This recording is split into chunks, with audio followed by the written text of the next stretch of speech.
예전에 청년 사역을 서울에서 할 때 청년들이 어떤 문제를 가지고 상담을 해오면은 한참 이야기를 듣고서는 내려주는 답이 항상 그거였습니다. 아무개야, 처음으로 다시 돌아가서 시작하자. 그게 제일 빠른 것이다. 출발점으로 다시 돌아가자. 하나님의 부르심에서부터 우리 다시 시작하자라고 이야기하면서 청년 사역을 했었고, 또 그때마다 청년들이 또 제 말을 잘 순종해서 다시 자기 신앙을 점검하고 하나님의 부르심 앞으로 다시 가서 그곳에서부터 다시 시작하면서 하나하나 회복하고 고쳐나갔던 기억이 있습니다. 저도 목회를 하면서 여러 가지 문제에 부딪히고 또 고민하고 그럴 때마다 항상 찾게 되는 본문이 오늘 본문 창세기 12장입니다. 아마 제가 우리 교회 와서 가장 많이 설교한 본문을 꼽으라고 그러면 아마 이 창세기 12장을 가지고 한 67번은 했을 것 같아요. 늘 그때마다 하나님 저에게 우리 처음부터 다시 시작하자. 하나님도 저에게 그런 말씀을 주시는 것 같아요. 그러면 하나님의 부르심, 하나님께서 우리 믿음의 조상 아브라함을 부르셨던 그 본문으로 이상하게 다시 돌아가 보게 됩니다. 그래서 오늘 본문 말씀 가지고 우리가 다시 한번 말씀을 나누면서 은혜를 누렸으면 좋겠습니다. 너무나 잘 아는 본문이라서 식상할 수도 있어요. 목사님 오늘도 또 창세기 12장 말씀 아브라함 소명기사 하는데 저는 그때마다 아브라함 소명기사가 다르게 와 닿습니다. 오늘 말씀 다시 한번 살펴보겠습니다. 자, 오늘 본문을 보면 75세의 나이에 완전히 새로운 삶, 인생의 새로운 삶을 시작하는 한 사람을 만나게 됩니다. 그는 인생의 아주 특별한 인생의 전환점을 맞이했습니다. 성경은 그 사람의 75세 이전의 삶에 대해서는 중요하게 다루고 있지 않아요. 그가 75세까지 어떤 삶을 살아왔는지 그것에 대해서는 성경은 관심을 갖지 않습니다. 그래서 자세하게 기록해 놓지도 않았습니다. 75세의 나이부터 이제 본격적으로 그 사람의 인생에 대해서 기록하고 있습니다. 왜냐하면 그가 75세에 아주 특별한 경험을 했기 때문입니다. 그 사람이 바로 우리 믿음의 조상 아브라함입니다. 아브라함이 경험한 특별한 일이 무엇입니까? 그의 인생에 있어서 이게 얼마나 중요한 일이기 때문에 75세부터 성경은 기록하고 있는데 그 75세에 그가 경험한 그 특별한 사건이 도대체 뭐였느냐라는 것입니다. 그 특별한 일이 바로 하나님의 말씀이 그에게 임했다라는 것입니다. 오늘 우리가 읽진 않았지만 12장 1절 말씀 한번 읽어보도록 하겠습니다. 12장 1절 말씀입니다. 시작. 여호와께서 아브라함에게 이르시되 너는 너의 고향과 친척과 아버지의 집을 떠나 내가 내게 보여줄 땅으로 가라. 자, 하나님이 아브라함에게 이르셨습니다. 여호와께서 아브라함에게 이르시되, 이 이르시되라는 말은 말씀하셨다라는 말입니다. 하나님께서 아브라함에게 말씀하셨다라는 거예요. 아브라함이 경험한 아주 특별한 일은 바로 하나님이 아브라함에게 말씀하신 것, 즉 하나님의 부르심이었다라는 것입니다. 75세에 아브라함은 하나님의 말씀이 임하고 하나님의 부르심을 경험합니다. 자, 그렇다면 하나님이 아브라함에게 하신 말씀이 무엇입니까? 이르시되는 말씀하셨다라고 하는데 이게 무엇을 말씀하신 것입니까? 첫 번째는 아브라함의 고향과 친척과 아버지의 집을 떠나라는 것입니다. 우리말 성경에는 너의 고향이라고 되어 있어요. 여호와께서 아브라함에게 이르시되 너는 너의 고향과 친척과 아버지의 집을 떠나. 너의 고향을 떠나라고 말씀 나오고 있어요. 이 너의 고향이라고 되어 있는데 이 원전의 의미를 직역하면 너의 땅으로 되어 있어요. 직역하면 이게 의역으로 너의 고향으로 되어 있는데 원전의 의미는 너의 땅입니다. 개역 성경, 우리 지금 쓰는 게 개역 개정 성경인데 이 앞에 버전 개역 성경에는 본토라고 되어 있어요. 너는 본토 친척 아비의 집을 떠나라고 되어 있어요. 이 본토, 본래 터닫고 살던 땅을 말하는 거예요. 원래 네가 터닫고 살고 있던 그 땅을 떠나라라는 것입니다. 하나님이 아브라함에게 지금 주시고자 하는 것이 무엇입니까? 내가 너에게 보여줄 땅으로 가라라는 거죠. 땅을 주시겠다라는 것입니다. 여기서 흥미로운 것은 하나님이 주시는 땅을 얻기 위해서는 무엇을 포기해야 된다는 거예요. 너의 땅을 포기해야 된다는 거예요. 하나님이 주시는 땅을 얻기 위해서는 자기의 땅을 버려야 된다라는 것입니다. 이 하나님의 부르심 앞에서의 원리 중에 하나예요. 하나님이 주시는 땅을 얻으려면 나의 땅을 버려야 된다는 거예요. 하나님이 주시는 물질을 얻으려면 나의 물질을 버려야 된다는 거예요. 하나님이 주시는 강건함을 얻으려면 나의 건강을 버려야 된다는 거예요.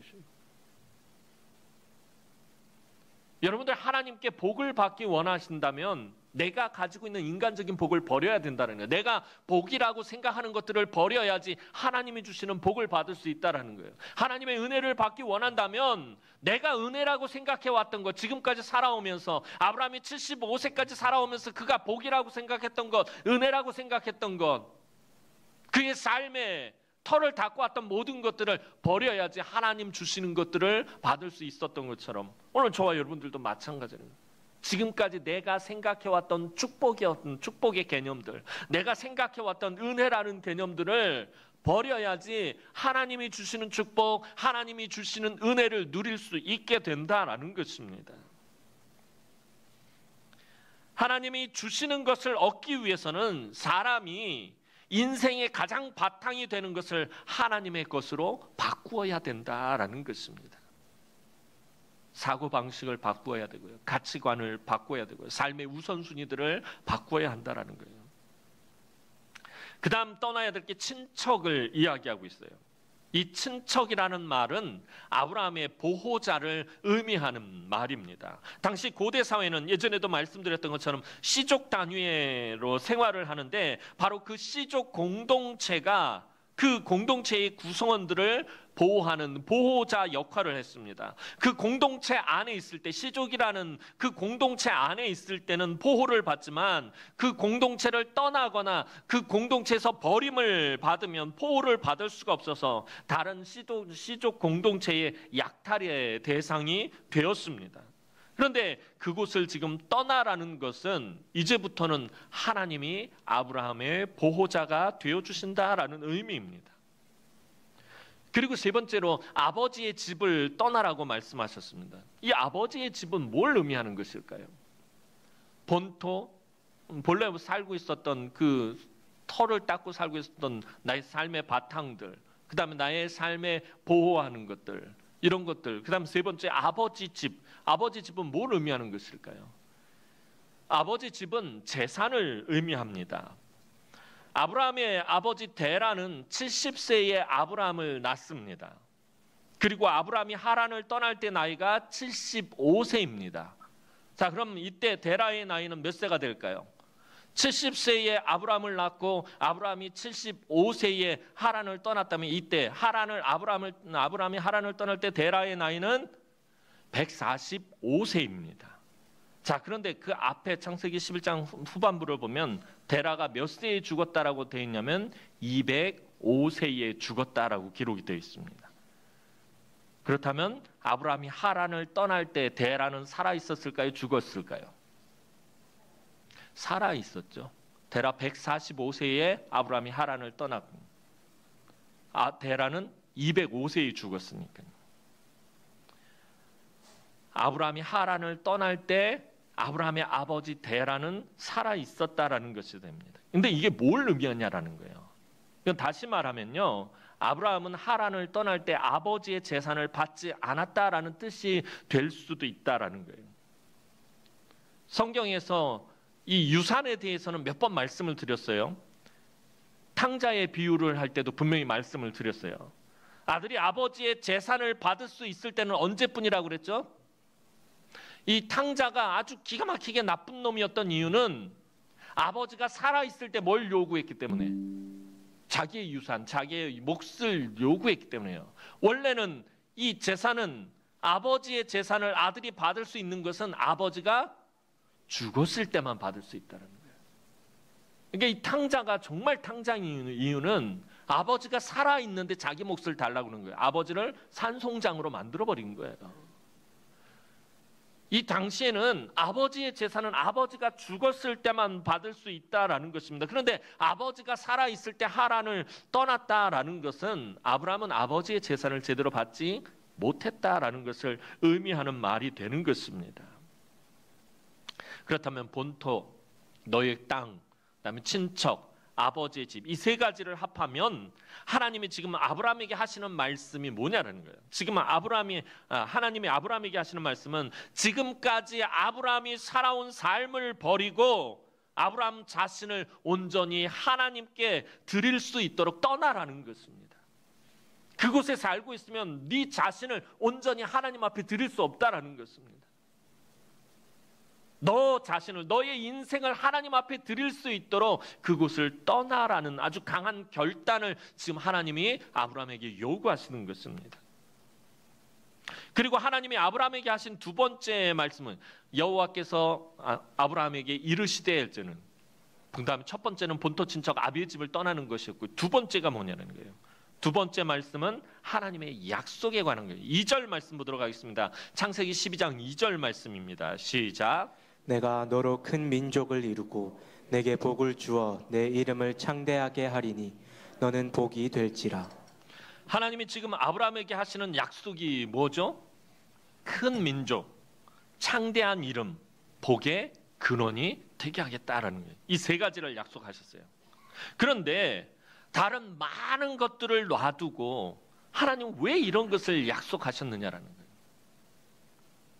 왜 큰 민족, 창대한 이름, 그 다음에 복이 되는 것, 왜 이것을 약속하셨느냐는 거예요. 많은 물질, 재산, 권력, 힘, 오래 사는 것, 다른 여러 가지 것들이 많잖아요. 줄 수 있는 것들이 하나님이 아브라함에게. 그런데 하나님께서 특별히 큰 민족, 창대한 이름, 그 다음에 복이 되는 것, 복의 근원이 되는 것, 이 세 가지를 약속하셨단 말이에요. 다른 많은 것들을 놔두고, 하고 많은 것들을 놔두고 하나님 왜 이런 것을 약속하셨느냐라는 거예요. 이 하나님의 약속을 제대로 이해하기 위해서는 바로 창세기 12장 앞에 장 11장에 있었던 큰 사건을 눈여겨봐야 하나님의 이 약속을 사실 이해할 수 있는, 왜 하나님이 이런 약속을 하셨는지. 창세기 11장에 등장하는 큰 사건이 있는데 그게 뭐냐면 바벨탑 사건입니다. 바벨탑 사건이 있은 후에 아브라함의 족보가 살짝 기록되고 그 다음에 하나님께서 아브라함을 부르시는 기사가 기록이 되어 있어요. 참 바벨탑 사건을 살펴보면 사람들이 막 흩어지다가 세상 온 지면으로 흩어지다 말고 갑자기 시날 평지에 모여들기 시작합니다. 흩어져야 될 사람들이 모여들고 그곳에서 바벨탑을 쌓으면서 그토록 갈망하던 것이 무엇이었느냐라는 거예요. 창세기 11장 4절 말씀 보도록 하겠습니다. 창세기 11장 4절 말씀입니다. 시작. 또 말하되 자 성읍과 탑을 건설하여 그 탑 꼭대기를 하늘에 닿게 하여 우리 이름을 내고 온 지면의 흩어짐을 면하자 하였더니. 자, 시날 평지에 모였던 사람들의 욕망은, 그들이 그토록 원했던 것은 흩어짐을 면하고 이름을 내는 것이었다라는 거예요. 다시 말해서 큰 민족을 흩어지지 말자. 우리가 한데 뭉쳐서 큰 민족 이름을 내자. 창대한 이름, 그곳에서 우리가 복을 누리면서 살자. 복의 근원이 되고 싶다라는 것이었다는 거예요. 바벨탑 사건의 핵심은요, 이 세 가지인 거예요. 큰 민족을 이루는 것, 힘을 모아서 큰 민족을 이루는 것, 그 다음에 탑을 하늘 꼭대기까지 쌓아서 거기 자기들의 이름을 내는 것이고요. 그리고 그곳에서 잘 먹고 잘 사는 것입니다. 이 세 가지였던 거예요. 큰 민족, 창대한 이름, 복이 되는 거예요. 인간들 스스로가 번성하고 창대하고 자기를 높이며 복을 받기를 원했을 때는 하나님이 모두 어떻게 하셨어요? 흩어버리셨어요. 하나님이 내려오셔서 그들을 보고 하는 것이 악하다 그래서 그들의 언어를 혼잡케 하시면서 다 흩어버리셨어요. 큰 민족을 이루고 창대한 이름을 내고 복이 되는 것, 그것을 원했던 사람들, 그리고 오늘 그것을 원하는 우리들에게 하나님은 아브라함을 부르시는 이 사건을 통해서 지금 이렇게 말씀하시는 거예요. 너희가 흩어짐을 면하여 큰 민족, 창대한 이름, 복의 근원이 되길 원하느냐? 그걸 그토록 너희들이 갈구하고 그걸 너희들이 그토록 원하느냐? 그것은 너희가 큰 성읍을 건설하고 탑을 높이 쌓고 거기에 너희의 이름을 내건다고 해서 이루어지는 것이 절대 아니다. 여기 있는 한 사람을 보아라. 그는 75세의 나이에 아무런 미래도 소망도 없다. 본토와 친척과 아비의 집을 떠났다. 하지만 내가 그 사람과 함께 있을 때 그에게 어떤 일이 일어나는지 너희들 똑똑히 지켜봐라.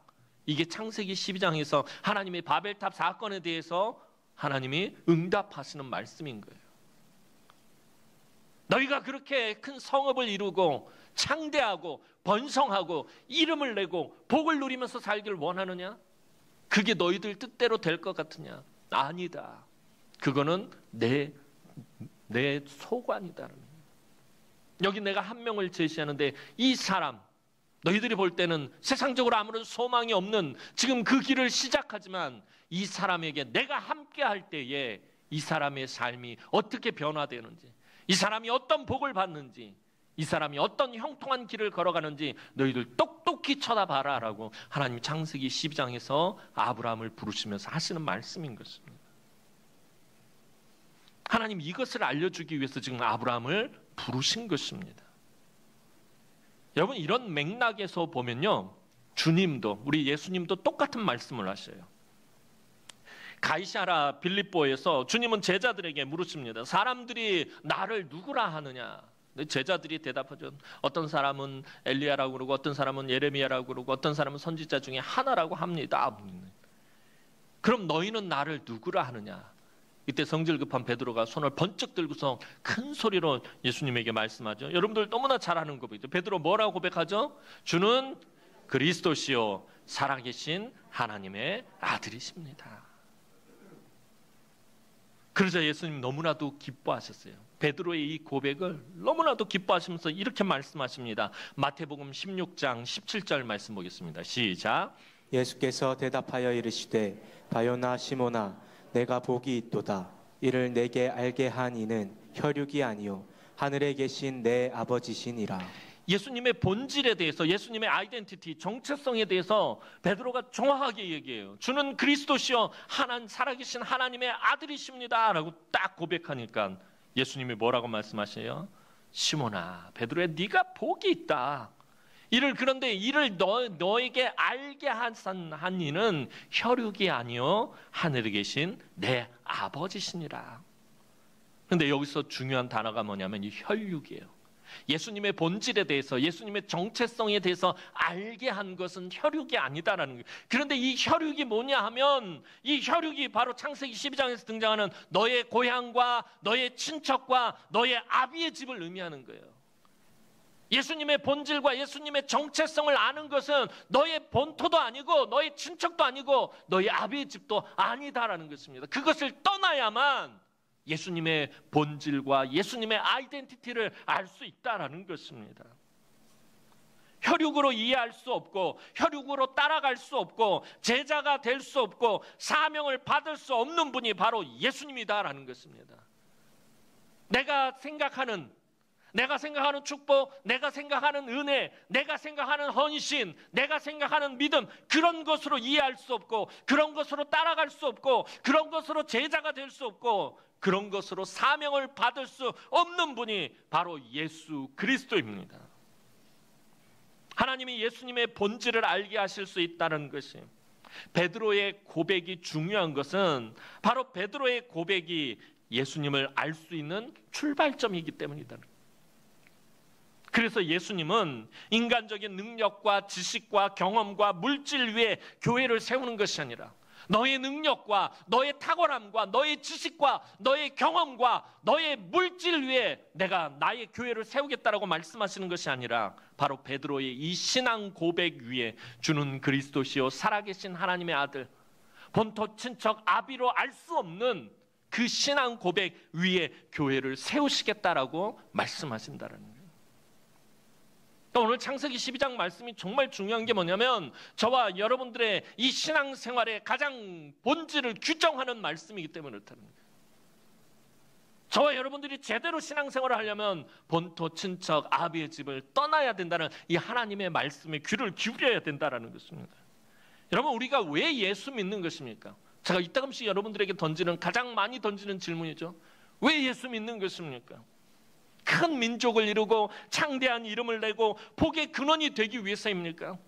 아닙니다. 그것은 내가 할 수 있는 것이 아닙니다. 내가 이루고 싶다고 이룰 수 있는 것 더더욱이 아닙니다. 우리가 하나님이 주신 지혜로 예수님을 알아가고 예수님을 따라가고 예수님을 닮아가면 된다라는 것입니다. 그럼 어떻게 그렇게 되는 것입니까? 그것을 알려주는 것이 바로 오늘 본문 4절 말씀입니다.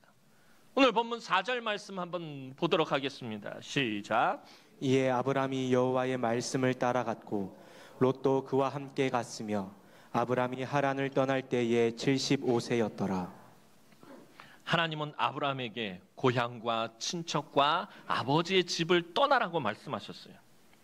그런데 아브람의 반응에 대해서 성경이 제일 먼저 기록, 하나님의 말씀이 아브람에게 임했어요. 하나님께서 아브람을 부르셨어요. 그리고 그에게 하신 말씀이 너의 고향과 친척과 아비의 집을 떠나 내가 너에게 보여줄 땅으로 가라라고 말씀하셨을 때 이 말씀에 대해서 아브람의 반응, 성경이 제일 먼저 기록하고 있는 것이 뭐예요? 떠나라는 하나님의 말씀에 대해서 그가 떠났다라고 표현하지 않고 가장 먼저 표현한 말씀이 뭐예요? 아브람이 말씀을 따라갔다라고 표현을 하고 있다는 거예요. 아브라함에게 말씀이 임했더니 아브라함이 말씀을 따라갔다라는 거예요. 그 말씀의 내용을 이야기하고 있는 거예요. 그 말씀 자체를 따라갔다라고 표현한 후에야 비로소 아브라함이 하란을 떠났다라고 말하고 있다라는 거예요. 이에 아브라함이 여호와의 말씀을 따라갔고 롯도 그와 함께 갔으며 아브라함이 하란을 떠날 때에 75세였더라는 거예요. 아브라함의 반응에 있어서 제일 먼저 성경이 강조하고 있는 건 그가 말씀을 따라갔다라는 거예요. 1절에서 하나님은 아브라함에게 이르셨어요. 말씀하셨어요. 4절에서 그의 반응은 그 말씀을 따라가는 것이었습니다. 하나님의 부르심의 핵심은 말씀을 어떻게 하는 거예요? 따라가는 것이다라는 거예요. 하나님의 부르심 앞에서 우리가 해야 할 반응은 그 부르심, 그 말씀을 따라가는 것이다라는 것입니다. 다시 말해서 말씀에 순종하는 것입니다. 우리 믿음의 조상 아브라함도 말씀을 따라가는 일이 쉬운 일은 아니었을 것입니다. 왜냐하면 그에게는 없는 것이 너무 많았기 때문이에요. 우리가 알기로는 아브라함이 부자였고요. 그가 대단한 사람으로 생각하고 있지만 사실은 우리가 생각하는 것만큼 아브라함은 없는 것이 더 많았던 사람이다라는 거예요. 그래서 그가 사실은 말씀을 따라간다라는 것이 쉬운 일은 아니었을 것입니다. 아브라함에게 지금 있어서 제일 중요한 거, 없는 것 중에 제일 중요한 게 뭘까요? 아브라함에게 있어서 정말 제일 중요한 게 하나가 없어요.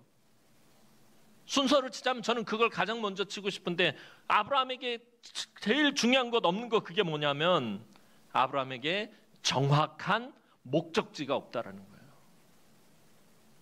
하나님 떠나라고만 말씀하셨지 그에게 목적지를 말씀하시지 않았어요. 목적지가 없다라는 것은요. 사람이 출발할 수가 없어요. 야 우리 여행 가자 그러고서 여행 목적지를 말 안 해요. 무슨 여행이 시작할 수 있겠느냐를. 전에 한번 말씀을 드렸던 것 같아요. 제가 서울에서 사역을 하고 있을 때 갑자기 담임 목사님 딱 오더니 정 목사 그래서 나 좀 어디 가야 되니까 나 좀 운전 그날따라 저기서 수행 하시는 분이 없어가지고 제가 대신 목사님 차를 딱 타고서는 목사님 이제 통화하시면서 가라고 하더라고요. 그래서 출발을 했는데 목적지를 말씀 안 하시는 거예요. 완장하겠네. 아니 통화하시다가도 어디 가 이렇게 얘기를 하셔야 되는데 5분이 지나도록 얘기를 안 하세요. 계속 상계동 꽃동산길을 얘기하면 안 되는데 빙글빙글 돌고 있다가 이거 어디로 가지 했는데 대충 감이 총회 쪽에 일이 있으실 것 같으니까 총회 쪽으로 길을 잡아야 되겠다 그렇게 하여튼 대충 잡고 가고 있는데 이제 전화 통화가 끝나셨어요. 그때서야 목사님 어디로 갈까요? 총회로 갑시다. 그 5분이 갑시다 하고 타셨는데 어디로 갈지 목적지를 말 안 하는 그 5분이 저한테는 50년 같았다니까요. 어디로 가긴 가야겠는데 목적지를 안 알려주시는 거예요. 등에선 식은땀이 줄줄 흐르는데 또 잘못된 길 갔다가 그냥 불호령이 떨어지면 웃자노. 아브라함도 마찬가지예요. 이 본문 전에 말씀드렸죠. 내가 너에게 보여줄 땅으로 가라. 예전 개혁성경에는 지시할 땅이에요. 아직 보여주시지 않았다는 거예요. 아직 알려주시지 않았다는 거예요. 무조건 가라라고 말씀하신다는 거예요. 목적지가 없다라는 게 이게 얼마나 힘든 일인지 모릅니다. 요즘은 안 그런데 예전에 제가 우리 집 식구들 데리고 어디 이렇게 외식을 하러 가면요, 우리 집사람이 저한테 하는 말이 있어요. 제발 어디로 가는지 좀 알려달라고. 뭐 먹는지 좀 알려달라고. 꼭 식당 가서야 하는 거예요. 짜장면 먹으러 올 거면서 그 말을 안 하냐고. 저는 재밌죠. 근데 가는 사람들은 목적지를 모르면 답답한 거예요. 아브라함에게 하나님이 목적지를 알려주시지 않았어요. 정확한 목적지가 아브라함에게 없었다라는 거예요. 아브라함에게 지도나 내비게이션 이런 건 뭐 아예 없었죠. 우리 내비게이션 있기 전에는 여러분들 아마 자동차 안에 이렇게 두꺼운 지도책이 하나씩 다 있었을 거예요. 저도 그랬고요. 어디 가려면 지도책 다 살펴보고. 예전에 서울에서 장흥내 터져서 지방 한번 가려고 그러면요, 장흥내식장이 도대체 어디 붙어있는지 알아낼 수가 없는 거예요. 어떤 데 막 논밭 한가운데까지 들어와서 막 지나가는 경운기 붙잡고 장흥내식장 어디 있냐고 물어서 찾아왔잖아요. 내비게이션 나왔을 때 진짜 만세 불렀어요. 아브라함에게 지도나 내비게이션 같은 거 없었고요. 여행사를 통해 여행 가이드가 있었던 것 아니에요. 가나안 땅까지 가는 길 제가 잘 알고 있습니다. 제가 가이드 하겠습니다 하는 여행 가이드 없었어요. 여행자 보험도 없었고요. 안전을 보장하는 계약서 한 장도 없었어요. 하나님과 계약서 한 장도 안 썼어요. 가는 길목에 별 몇 개짜리 호텔을 예약해 둔 것도 아니었어요. 그리고 집에서 기도로 후원하는 가족들 아브라함에게 없었어요. 아브라함이 아는 사람은 모두 다 우상을 숭배하는 사람들 뿐이었어요. 이처럼 하나님의 이 부르심은 아브라함이 순종하기에 너무나 어려운 부르심이었다라는 거예요. 아브라함이 따라가기에 너무나 어려운 말씀이었다라는 것입니다. 하나님은 아브라함에게 어떤 내비게이션도 주지 않았어요. 목적지는 하나님만 알고 계셔요. 그 원망스러운 목사님이 저한테 말씀하시는데, 목적지를 당신만 알고 있고 나한테는 안 알려주면 내가 어떻게 갑니까? 목적지는 하나님만 알고는 가르쳐주지 않고 아브라함에게 출발하라고 말씀하셨어요. 하나님은 아브라함에게 그저 가자라고 말씀하시고는 더 이상 아무 말씀도 해주지 않았다라는 거예요. 동서남북 어디로 가야 할지 알려주시지 않았어요. 지도 한 장 주시지 않았고요. 이처럼 하나님이 아무 말씀도 없으신 것은, 아무런 대책도 없는 것처럼 보이신 것은 아브라함이 아무것도 알지 못하는 길을 떠나는 것에서부터 믿음을 키워나가기를 하나님 원하셨기 때문입니다. 그러니까 하나님은 지금 아브라함에게 이렇게 말씀하시는 것이나 마찬가지예요. 아브라함아, 나는 네가 나에 대한 믿음을 키워나가기를 원한다. 그러니 모든 것을 자세하게 내가 알려주지 않을 것이다. 너는 앞으로 무슨 일을 만나게 될지 전혀 알 수 없을 것이다. 어떤 사람을 만날지 알려주지 않을 것이고, 어떤 사건이 너를 기다리고 있는지 내가 알려주지 않을 것이다. 그러나 내 옆에 항상 가까이 머물러 있어라. 나를 꽉 붙잡고 있어야 한다. 그러면 그것으로 된다. 이게 지금 하나님이 아브라함에게 하시는 말씀인 것입니다. 자세한 것을 알지 못한 채로, 아무것도 미리 알지 못한 채로 순종할 때 믿음이 성장하고 하나님의 은혜가 있게 되는 것입니다. 이것은 사실 하나님이 당신을 따르는 모든 사람이 경험하기를 원하시는 부르심의 원칙입니다. 그것은 오늘 저와 여러분들에게도 마찬가지입니다. 하나님의 부르심의 원칙은 이러합니다. 하나님은 신뢰하는 법을 배운다. 하나님을 신뢰하는 법을 배운다라는 것은 한 걸음 한 걸음 모르는 곳을 여행하는 것과 같습니다. 믿음은 믿음 위에 차근차근 올라가는 법입니다. 믿음으로 한 걸음을 내딛고 나면 또다시 믿음으로 다음 걸음을 내딛게 된다라는 것입니다. 여러분, 우리는 믿음에 대해서 참 많은 말들이 있는데, 믿음에 관해서 여러 가지 책들도 많은데, 믿음은 복잡한 것이 아닙니다. 오늘 아브라함을 통해서 하나님이 말씀하시는 믿음은 아주 간단합니다. 말씀을 따라가는 것입니다. 그게 믿음이다라고 하나님 말씀하고 계셔요. 히브리서 기자는 아브라함이 갈 바를 알지 못하고 하나님을 따라갔다, 하나님의 말씀을 따라갔다라고 말하고 있어요. 말씀을 따라가는 것입니다. 단지 내 생각과 내 경험에 부딪힐 때가 많아서 어려운 것이다라는 거예요. 어떤 분들은 목사님 믿으면 너무 어려워요 라고 막 이렇게 막 울면서 말씀하시는 분이 있어요. 믿음은 어려운 게 아니에요. 말씀을 따라가는 아주 간단한 건데 왜 어렵냐 하면 내 생각과 내 경험에 부딪힐 때가 많기 때문에 그렇다라는 거예요. 많은 사람들이 믿음의 여정을 통한 이 기쁨을 누리지 못할 때가 많아요.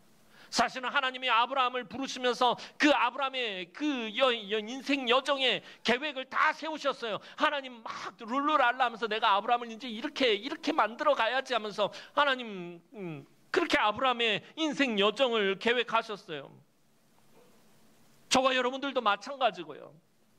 그런데 믿음의 이 여정을 통한 기쁨을 누리지 못한다라는 것입니다. 왜냐하면 우리는 정확한 목적지를 모르면 한 걸음도 내딛지 않으려고 하기 때문이다라는 거예요. 분명한 목적지가 없으면, 분명한 명제가 내 삶에 없으면 한 걸음도 내딛으려고 하지 않는다라는 것입니다. 하지만 우리가 정확한 목적지를 알고 세밀한 지도를 가지고 있고 최고급 내비게이션을 가지고 있다면 믿음은 필요하지 않을 것입니다. 하나님은 우리가 믿음 안에서 성장하기를 원하십니다. 그것이 우리에게 유익하기 때문입니다. 여기서 절대적으로 필요한 것이 바로 하나님을 신뢰하는 것입니다. 하나님을 신뢰하면 만족하지 못할 일이 없습니다. 하나님을 신뢰하면 정확한 목적지가 없어도 불평할 수 없다는 거예요. 우리 지난주에 신뢰하는 요셉에 대해서 살펴봤잖아요. 하나님을 신뢰했기 때문에 요셉은 그 어떤 불평도 원망도 악한 마음도 품지 않았다라는 거예요. 오늘 본문을 보면 아브라함은 오직 하나님의 말씀을 따라갔다라고 기록하고 있습니다. 이 말씀은 하나님이 하신 약속입니다. 그러니까 아브라함은 하나님의 약속의 말씀만 믿고 하란을 떠났다라는 것입니다. 아브라함은 하나님과 그 흔한 계약서 한 장도 만들지 않았습니다. 계약금, 보증금도 없었어요. 오늘 본문에서 알 수 있는 것은 하나님의 부르심의 핵심은 뭐라고 그랬죠 아까? 하나님의 부르심의 핵심은 말씀을 따라가는 것입니다. 즉 1절에 하나님의 부르심은 4절에 아브라함의 순종으로 이미 완성되었다라는 것입니다. 이런 면에서 오늘 본문인 이 4절 말씀은 아브라함의 인생에 있어서 너무나도 중요한 말씀이에요. 아브라함이 하나님의 말씀을 따라갔다라는 이 말씀은 아브라함의 인생의 키포인트입니다. 인생의 위대한 전환점입니다. 말씀을 따라갔다는 이 4절 말씀이 없었다면 오늘 우리의 믿음의 조상 아브라함이 존재하지 않았을 것이기 때문입니다. 오늘 우리의 믿음이 자라지 못하는 이유는 먼저 하나님의 이 부르심을 경험하지 못할 때가 많기 때문에 그런 거예요. 이 하나님의 부르심, 하나님이 내 삶에 하나님의 말씀이 임하는 이 경험이 저와 여러분들의 삶에 없기 때문에 우리의 믿음이 자라지가 못하는 거예요. 우리가 신앙생활을 하며 교회를 다니지만 하나님께서 특별한 목적으로 부르시는 경험을 하지 못하고 교회만 그저 왔다 갔다 할 때가 많다라는 것입니다. 근데 엄밀히 말하면 하나님이 부르시지 않기 때문이 아니라 내 안에 나의 목소리가 더 커서 나의 생각과 나의 경험과 나의 지식이 이 소리가 더 커서 하나님의 부르심을 듣지 못할 때가 많다라는 것입니다. 이것저것 따져보고 계산해보고 나에게 유익한지 손해는 없는지 불편하게 하지는 않는지 따져보다가 하나님의 부르심에 응답하지 못할 때가 너무나도 많다라는 것입니다. 그 다음 문제가 부르심은 경험하지만 하나님이 나를 부르셨구나. 하나님이 나에게 사명을 주셨구나. 부르심은 경험하지만 순종하며 즉각적으로 말씀을 따라가지 못한다라는 것입니다. 왜냐하면 늘 인간적으로 계산하기 때문입니다. 하나님의 부르심이 임하고 하나님의 말씀이 나에게 선포되어지고 임했을 때 인간적으로 계산할 때가 많다라는 거예요. 여러분, 우리가 하는 말들을 한번 저나 여러분들이 하는 말을 잘 살펴보시기 바랍니다. 하는 말을 들어보면 정말 다 똑똑합니다. 똑소리 납니다. 하는 말마다 다 합리적이고 정당하고 맞는 말만 합니다.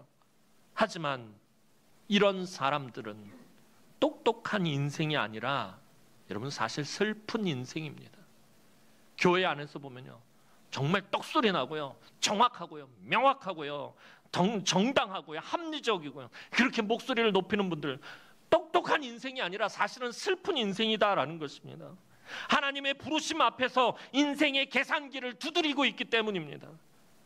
여러분, 물론 계산기의 수치는 세상적으로 분명 정확할 것입니다. 1의 오차도 없을 것입니다. 계산기로 계산을 하면 정확합니다.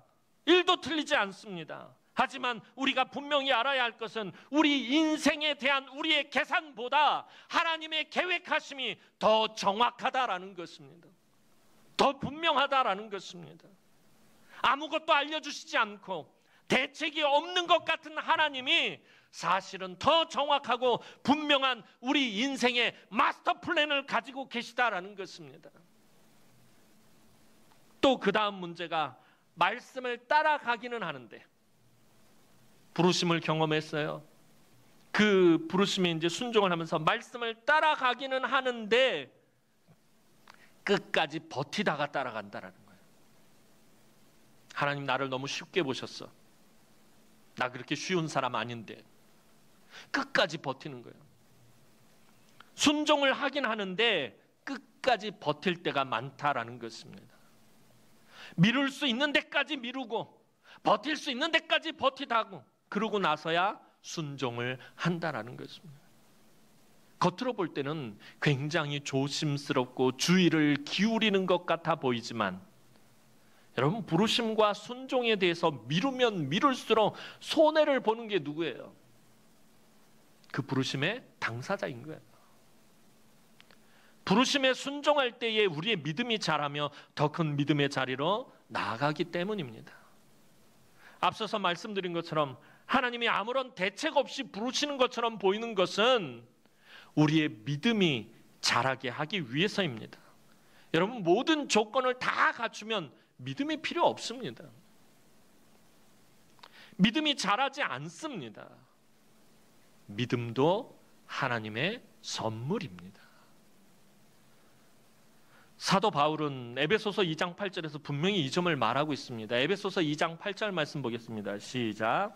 너희는 그 은혜에 의하여 믿음으로 말미암아 구원을 받았으니 이것은 너희에게서 난 것이 아니요 하나님의 선물이라.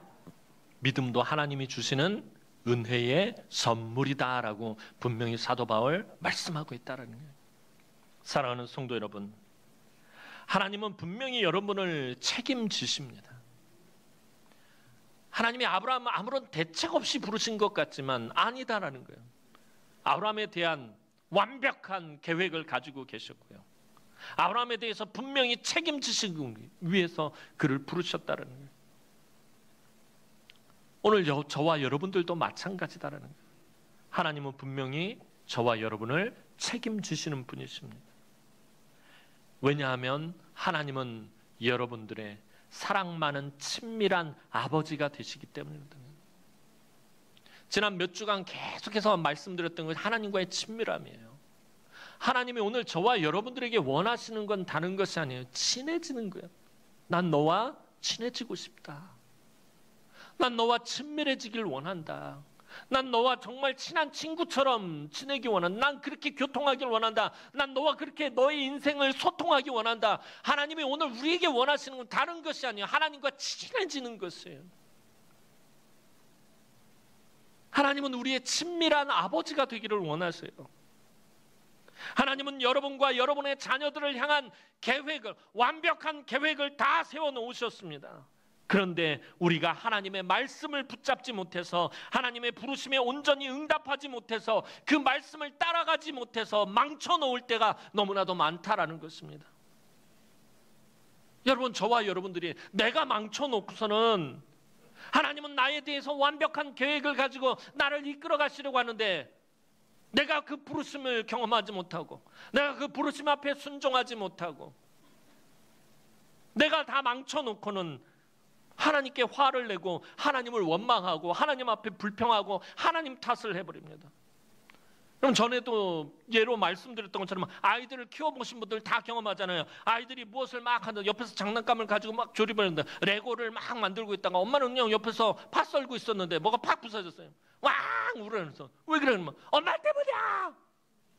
대번에 나오는 말이 뭐예요? 엄마는 옆에서 파 썰고 아무 짓도 안 하고 있었는데 지가 망쳐놓고 지가 부셔놓고서는 엄마 때문이라고 우는 거예요. 하나님이 말씀하실 때 잘 귀 기울여 들으시기 바랍니다. 하나님이 말씀하실 때는 듣지 못하고 있다가 나중에는 하나님 때문이라고 하나님 탓하고 하나님 원망하고 불평하고. 하나님이 나를 부르실 때, 나에게 말씀이 임했을 때, 그때 귀 기울여 들으시기 바랍니다. 아브라함은 하나님의 말씀을 귀 기울여 들었기 때문에 그 말씀을 따라간 것이에요. 여러분의 안에서 나는 큰 소리 때문에 말씀을 못 듣는 일이 없도록 하시기 바랍니다. 그리고 하나님의 부르심을 여러분들 경험하시기 바랍니다. 그때 무엇보다도 아브라함처럼 순종하시기 바랍니다. 이것저것 계산하면서 주저하거나 머뭇거리지도 마시기 바랍니다. 이대로는 못하겠다고, 이 형편, 이 상황, 이 조건으로는 못하겠다고, 이 형편과 상황과 조건을 하나님 바꿔달라고 기도하기 전에 하나님과의 친밀함을 회복시켜달라고 기도하시기 바랍니다. 여러분들이 지금 처해 있는 그 열악한 삶의 그 현실을 바꿔달라고 하기 전에 하나님과의 친밀함이 회복되도록, 하나님과 정말 친밀해지도록 그것을 위해서 기도하시기 바랍니다. 하나님과 친밀해지면 하나님의 음성에 귀를 기울이게 되어 있어요. 하나님의 음성이 귀에 들리기 시작한다는 거예요. 여러분, 친한 사람이 하는 말은 다 귀 기울여 듣게 되어 있다는 거예요. 가장 친한 친구, 예전에 친구들하고 다닐 때 보면 가장 친한 친구가 그러면 야 따라와, 좋은 데로 가자 그러면은 거기가 어딘데, 따라오기나 해. 그러면 그냥 무조건 따라가는 거예요. 어딘지 모르지만 따라가요. 왜 그런 거예요? 친하기 때문에. 저 친구가 나한테 해를 가할 곳으로 데리고 가지 않을 거라는 것을 알기 때문에. 왜? 친하니까. 친하면 따라가는 거예요. 그럼 따라갔더니 미팅 장소, 예쁜 여자애들이 있는 대로. 이런 얘기하면 안 되는데. 하여튼 친구가 가자고 하면은 따라가게 돼 있어요. 친하니까. 여러분, 아브라함이 하나님과 친밀했다는 거예요. 친하니까 하나님이 가자, 그러니까 따라간 거예요. 친하지 않으면 왜 따라가요? 당신이 누군 줄 알고 내가 따라가느냐 그러는 거예요. 하나님 다른 말씀하지 않았어요? 가자. 따라갔다라는 거예요. 친하게. 그래서 하나님과 친밀해지는 것을 회복되도록 기도해야 된다는 거예요. 하나님과 친해져야 된다는 거예요. 그러면 하나님의 말씀이 귀에 들어오기 시작하는 거예요. 하나님과 친하지 않으니까 말씀이 귀에 안 들어오는 거예요. 친한 사람이 무슨 말을 해도 귀를 쫑긋하고 듣게 되어 있다는 거예요. 친해지면 말씀을 따라갈 수 있어요. 말씀을 따라가면 하나님이 준비해 놓으신 은혜와 복을 마치 보물찾기 하듯이 하나하나 발견하게 되고, 하나님이 친히 준비해 두신 큰 기쁨들을 하나하나 찾게 된다라는 것입니다. 여러분, 믿음의 여정이 사실은 얼마나 기쁜 일인지 깨닫게 되어집니다. 그 믿음의 여정을 말씀을 따라서 한 걸음 한 걸음 걸어갈 때 하나님이 여러분으로 큰 민족을 이루시고 여러분의 이름을 창대하게 하시고 복의 근원이 되게 하실 것입니다. 오늘도 아브라함처럼 하나님의 위대한 부르심을 위대한 순종함으로 완성하는 우리 남흥의 모든 성도들이 되기를 주님의 이름으로 축원합니다. 기도드리겠습니다. 사랑과 은혜가 많으신 아버지 하나님, 은혜와 사랑을 진심으로 감사를 드립니다. 오늘도 하나님 앞에 나와 예배하는 우리 남흥의 모든 권속들이 하나님의 부르심을 경험하게 하시고 그 부르심에 순종하게 하시며 그 순종이 위대한 순종으로 하나님 우리 성도들의 앞길이 열리게 하시고 늘 하나님과 함께 동행하며 말씀을 따라가는 삶을 살아가게 하시고 그때에 하나님이 우리 성도들로 큰 민족을 이루고 번성하고 번창하게 하시고 그 이름을 창대하게 하시고 복의 근원이 되게 하여 주옵소서. 감사를 드렸고 예수님의 이름으로 기도하옵나이다. 아멘.